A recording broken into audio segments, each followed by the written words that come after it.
The NFL released a statement yesterday saying, pursuant to the CBA, the NFL or NFLPA, on behalf of Watson, may appeal the decision within 3 days. In light of her findings, the league is reviewing Judge Robinson's imposition of a 6-game suspension and will make a determination on next steps. The NFLPA issued a statement on Sunday saying that whatever the decision that Judge Robinson ruled, they would not appeal, and they urged the NFL to do the same. But looking at the situation, and D-Wood, I'm going to start with you. Do you think it's been handled right by the league? Well, yeah. I mean, listen. The main complaint from from a player's perspective has always been that Roger Goodell was the judge, jury, and execution in these particular hearings. So now you have a situation where I think it was a couple years ago, where the NFLPA and obviously the NFL came together and agreed to this arrangement where you have a third-party arbiter to essentially take away the power that Roger Goodell has as far as administering punishment and put it in the hands of this third party. So, listen, in this particular situation, I don't know what the NFL is going to do as far as appealing. It is their right under the collective bargaining that both sides agreed upon to appeal this decision. But I think that this was a step in the right direction as far as taking away the power that Roger Goodell had and put it in a situation where I think both parties felt more comfortable in allowing someone outside the purview of the NFL to administer this type of punishment.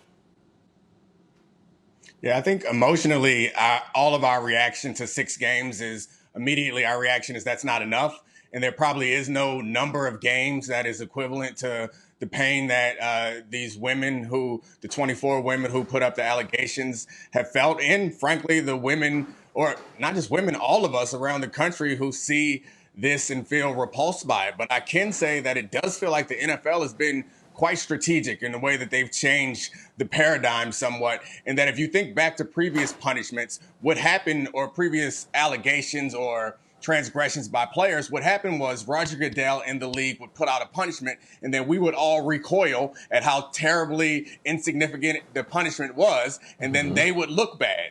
Now they've changed the paradigm such that they can be standing over here with us, and they could be pointing at Judge Robinson with us and say, that's not enough, because perception is what matters to the NFL, because that's directly tied to their bottom line. So I think that they've done this strategically in a way that makes it look like Judge Robinson is the bad person. But after I read the report, it seemed that she based her punishment solely off a precedent that was set by the NFL. So to me, it feels odd for us to come after Judge Robinson and say, you're doing this all wrong, you're going too soft. And then we look at the NFL while they're standing over there saying, we wanted 12 games in a big fine. And they're trying to make themselves look as if they are on our side. So I think it's just important to understand the full context of all of this. And I did notice that Judge Robinson said that this was like the most egregious case, which you could argue warrants a more egregious punishment or a more aggressive punishment. But she also laid out all the precedent, and this is on the aggressive end based on the precedent set by the NFL in the last several decades. So it just feels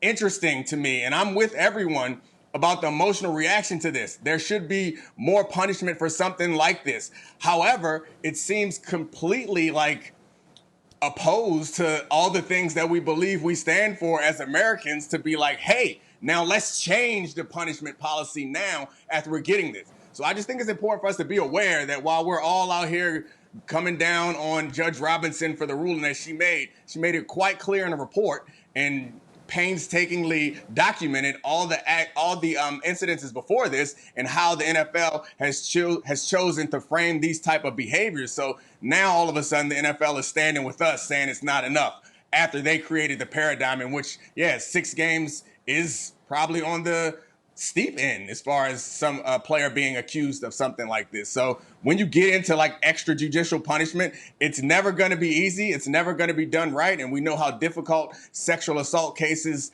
are in our, like, outside of sports, just in our general judicial system.